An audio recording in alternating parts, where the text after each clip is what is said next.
Hi అండి. నమస్తే. నేను మీ అనురాధ. నేనిప్పుడు మిమ్మల్ని కన్యాకుమారి తీసుకెళ్తాను. ఈ వీడియో చివరి వరకు చూడండి. కన్యాకుమారి దక్షిణ భారతదేశము, తమిళనాడు రాష్ట్రంలో ఉన్న ఒక ప్రసిద్ధ పర్యాటక మరియు యాత్రా స్థలము. ఇక్కడ 3 సముద్రాలు కలిసిన సంగమ ప్రదేశం అంటారు. బంగాళాఖాతము, హిందూ మహాసముద్రము, అరేబియా సముద్రం 3 ఇక్కడ కలుస్తాయన్నమాట.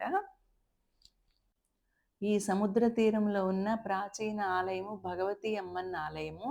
ఉదయం 5 గంటలకే తీస్తారు. మనమైతే దర్శనానికి 5 గంటలకెళ్ళిన తర్వాత సన్‌రైజ్‌కెళ్తే రష్ తక్కువగా ఉంటుంది. అసలు చాలా విపరీతమైన రష్ ఉంది ఈ టెంపులు. సన్‌రైజ్‌కొచ్చినాళ్ళందరూ ఎళ్తారు గదా! చాలా రష్ అనమాట. అందుకని ముందుగానే దర్శనం చేసుకొని వెళ్ళండి ఎవరైనా తప్పకుండా. ఈ ఆలయంలోని విగ్రహాన్ని పరశురాముడు ప్రతిష్ఠించాడని చెప్తారు. ఇక్కడ అమ్మవారు కన్యాకుమారి రూపంలో భక్తులకు దర్శనమిస్తుంది. మగవారు తప్పకుండా షర్టు, బనియన్ తీసి వెళ్ళాలి. అమ్మాయిలు, లేడీస్ కూడా చీర గాని, డ్రెస్ గాని వేసుకొని వెళ్ళాలనమాట కంపల్సరీ.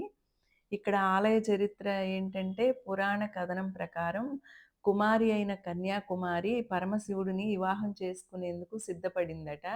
అయితే ముహూర్త సమయానికి శివుడు రాకపోవటంతో విందుకు సిద్ధం చేసి పెట్టుకున్న బియ్యం రాసులు, మిగిలిన వస్తువులు అలాగే ఉండిపోయాయట. కాలక్రమంలో అవే చిన్న చిన్న రాళ్ళుగా, బండలుగా మారిపోయాయని స్థానికుల నమ్మకం.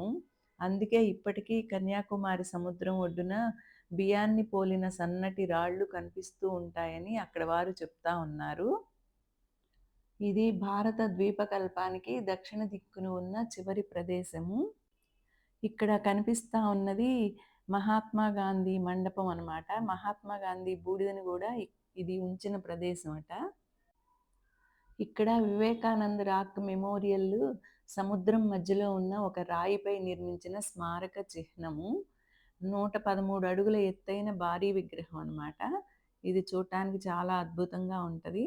ఇప్పుడు మేము దర్శనం అయిన తర్వాత సన్‌రైజ్ కోసం వెళ్ళామనమాట. ఎంతమంది ఉన్నారో చూడండి. అందరి చేతుల్లో ఫోన్‌లున్నాయి. చాలా రష్‌గా ఉంది. సన్ అయితే ఇంకా రాలేదు. కొంచెం మబ్బు పట్టినట్టుంది. ఈ కన్యాకుమారిలో ఒక ప్రత్యేకత ఉందనమాట. ఏంటంటే సూర్యోదయము మరియు సూర్యాస్త సమయాన్ని ఒకే ప్రదేశం నుండి చూడటము. ముఖ్యంగా పౌర్ణమి రోజు రాత్రిపూట ఒకేసారి సూర్యాస్తమయము, చంద్రోదయం చూస్తే చాలా బావుంటుంది. ఇది ఎక్కడా జరగదు. చాలా అరుదుగా ఉంటుందట. పౌర్ణమి రోజు ఎళ్తే చాలా బావుంటది. ఇప్పుడు కనిపిస్తా ఉన్నదే వివేకానంద స్వామి రాక్ అనమాట. 1970లో స్వామి వివేకానంద గౌరవార్థము నిర్మించారట. అతను శిలపై జ్ఞానోదయం పొందాడని చెప్తారు.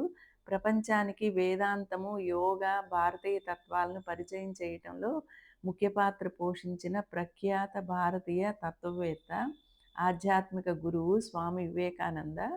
ఆయన గౌరవార్థం ఇక్కడ నిర్మించారట. కన్యాకుమారి రావటానికి చెన్నై, ఢిల్లీ, బాంబే, కలకట్టా నుండి నేరుగా ట్రైన్ సౌకర్యం గూడా ఉంది. తిరువనంతపురం నుండి 90 కిలోమీటర్ల దూరంలో ఉంటుందన్నమాట.